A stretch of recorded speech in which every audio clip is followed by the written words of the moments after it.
तो दोस्तों, जैसे कि आपने थंबनेल में देखा है, ये आपके लिए गार्ल्स वर्दी का एक अन्य प्ले है जिसकी कुछ डिटेल, कुछ इम्पॉर्टेंट की फैक्ट्स मैं आपको बताना चाहता हूँ। देखिए, प्ले का नाम है द पिजिन और इसको गार्ल्स वर्दी ने ए फैंटेसी कहा है।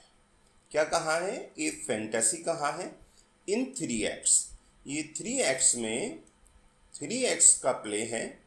पब्लिकेशन की अगर बात करें तो पब्लिश्ड इन 1912 में ये पब्लिश हुआ है। आगे बात करते हैं क्लास की।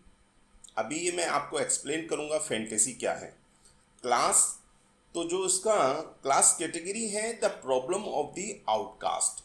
ये प्रॉब्लम ऑफ द आउटकास्ट यानी बहिष्कृत, समाज से बहिष्कृत लोगों के बारे में है, उनको उनकी प्रॉब्लम्स के बारे में है।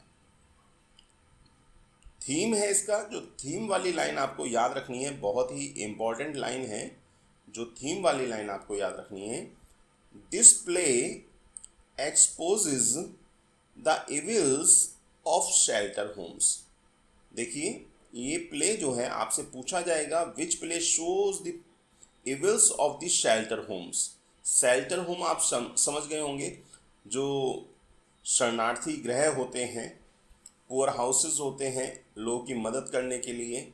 ध्यान दीजिएगा, द रिफॉर्मर्स आर विजनरीज। यहाँ पर कहा गया है, इस प्ले की थीम लाइन में है कि जो सोशल रिफॉर्मर्स हैं, एक्चुअली है क्या, मैं आपको बता दूं कि यहाँ पर जो एक कैरेक्टर है वेलविन, वो कैरेक्टर पिजीन है। मीन्स इस टू से उसमें पिजीन की क्वालिटी है और कुछ लोग उसको छलने का प्रयास करते हैं, अभी मैं आगे आपको बताऊंगा। तो यहाँ पर कहा गया है, इस प्ले के माध्यम से गार्ल्स वर्दी कहते हैं कि हमारा जो सिस्टम है, जिसमें कुछ लोग, कुछ सोसाइटीज़ सोशल रिफॉर्मर्स होने का दावा करती हैं, वो लोग थ्योरीज तो उनके पास हैं परंतु उनके पास प्रैक्टिकल नॉलेज नहीं है, प्रैक्टिकल उनके पास शून्य है। तो वही चीज़ अगर आपसे पूछा जाए कि इस प्ले के अंदर इसकी थीम लाइन है, तो देखिए थीम लाइन में दोस्तों ये भी दे सकता है the play exposes the evils of the shelter home, या ये भी कह सकता है the reformers are visionaries and not practical man. आपसे ये भी वो कह सकता है। आगे है there is no sympathy for those, कोई हमदर्दी नहीं है, हु आर फोर्स्ड, जिनको फोर्स किया जाता है टू मॉडर्न चैरिटेबल इंस्टीट्यूशंस, यानी कि वे जो संस्थाएं बनी हुई हैं, दान करने वाली, लोगों की मदद करने वाली संस्थाएं हैं, वे भी बहुत अच्छा व्यवहार नहीं करती हैं। इस तरह की इसमें थीमेटिक लाइन है। और आगे ये सबसे ज़्यादा इम्पॉर्टेंट पॉइंट है दोस्तों, इन लाइनों को ज़रूर आप फोकस रखिएगा। और यहाँ पर मैं आपको बता रहा था कि फैंटेसी का मीनिंग क्या होता है। देखिए, लिटरेचर में फैंटेसी का मीनिंग है दोस्तों एक ऐसा एलिमेंट या एक ऐसी रचना जिसमें सुपरनेचुरल एलिमेंट दिखाया गया हो, मैजिक आर्ट दिखाया गया हो जो वास्तविकता में हो नहीं, ऐसी भूमि, ऐसे प्रदेश को दिखाया गया हो, तो फैंटेसी से रिलेशन इसका है।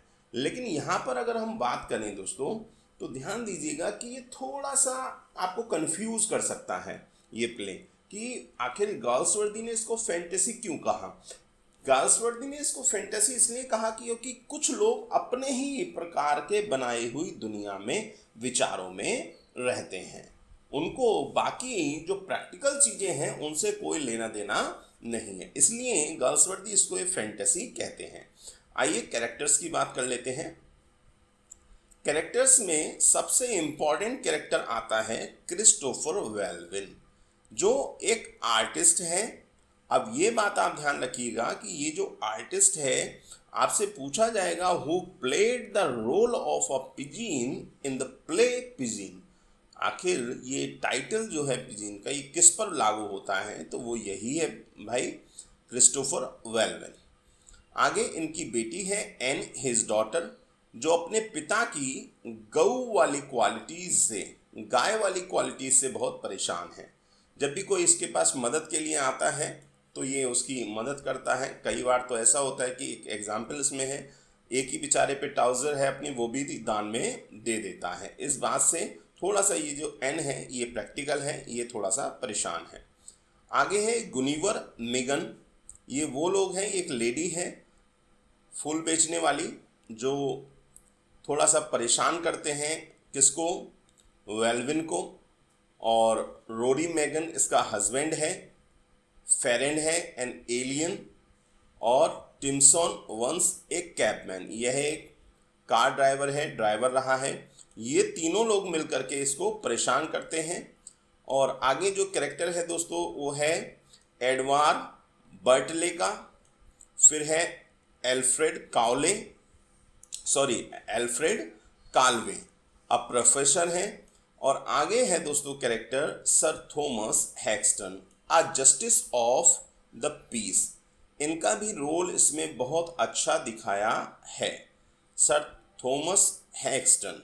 तो ये कैरेक्टर भी आप याद रख सकते हैं। कासवर्दी के प्लेज में अक्सर आपको जो न्याय करता है या जज का जो रोल है, वकील का जो रोल है, वो बहुत अच्छा मिलेगा। Also a police constable, 3 ambulance man and some curious persons इसमें दिखाए गए हैं। अब अगर हम बात करें दोस्तों एक्शन की, तो the action passes in Wellwyn's studio and the street outside. जो सीन दिखाया गया है वो वेल्विन के स्टूडियो का है। एक्ट फर्स्ट क्रिसमस इज, ये वाला पॉइंट दोस्तों बहुत ही इंपॉर्टेंट है एग्जाम की दृष्टि से, यदि एग्जामिनर इन प्लेस तक पहुंचता है क्वेश्चन को बनाने के लिए। क्रिसमस ईव इसमें फर्स्ट एक्ट दिखाया है, न्यू ईयर्स डे इसमें जो है सेकंड एक्ट दिखाया है, और जो थर्ड एक्ट है दोस्तों वो है द 1st of April। तो ये ध्यान रखिएगा, ये बहुत ही इंपॉर्टेंट फैक्ट्स हैं।